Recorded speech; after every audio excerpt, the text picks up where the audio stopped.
Lahore high court نے media کو زیر حراست ملزمان کے انٹرویو سے روک دیا۔ جسٹس علی ضیاء باجوہ نے ریمارکس دیے کہ ٹریفک اہلکاروں کے ساتھ کھڑے ہو کر منہ میں مائک گھسانے اور انٹرویو کا سلسلہ بند ہونا چاہیے۔ جیسے لوگوں کو بات کرنے کی آزادی ہے، ویسے ہی خاموش رہنے کا حق بھی حاصل ہے۔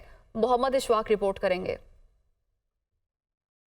کے میڈیا انٹرویوز کے خلاف درخواست کا معاملہ لاہور ہائی کورٹ کے جسٹس علی ضیاء باجوہ نے درخواست پر سماعت کی۔ ڈی آئی جی آپریشن اور ڈی آئی جی انویسٹیگیشن عدالت میں پیش ہوئے۔ عدالت نے پوچھا، زیر حراست ملزمان کا انٹرویو کیا پولیس کی اجازت سے لیا جاتا ہے؟ 90% واقعات میں یہ اعتراف جرم ہوتا ہے۔ کیا کوئی میڈیا کا بندہ ملزم سے اعتراف کروا سکتا ہے؟ کیا ملزم کی مرضی کے بغیر اس کا انٹرویو کیا جا سکتا ہے؟ ٹریفک اہلکاروں کے ساتھ کھڑے ہو کر منہ میں مائک گھسانے اور انٹرویو کرنے کا سلسلہ بند ہونا چاہیے۔ جسٹس علی ضیاء باجوہ نے سوال کیا کہ ایک صحافی کی کوالیفیکیشن کیا ہوتی ہے؟ ہر شخص جو کیمرہ اور مائک لے کر چل پڑے اسے صحافی نہیں کہا جا سکتا۔ کوئی صحافی سوال پوچھے اور آپ جواب نہ دیں تو بات ختم ہو جانی چاہیے۔ میڈیا والے کسی گاڑی یا بائک والے کے پاس جا کر آئی ڈی کارڈ نہیں مانگ سکتے۔ ہائی کورٹ نے استفسار کیا کہ یوٹیوب چینلز کو کیسے روکا جائے۔ پیمرا کے وکیل نے بتایا کہ سوشل میڈیا کو پیمرا ریگولیٹ نہیں کرتا۔ عدالتی معاون بیرسٹر احمد پنسوتا نے بتایا کہ ایف آئی اے کے پاس قابل اعتراض مواد کو روکنے کا اختیار ہے۔ عدالت نے پیمرا اور دیگر اداروں کو تفصیلی رپورٹ جمع کرانے کی ہدایت کر دی۔ عدالت نے آئندہ سماعت پر پیمرا کے سینئر افسران اور ڈی جی ایف آئی اے کو بھی طلب کر لیا۔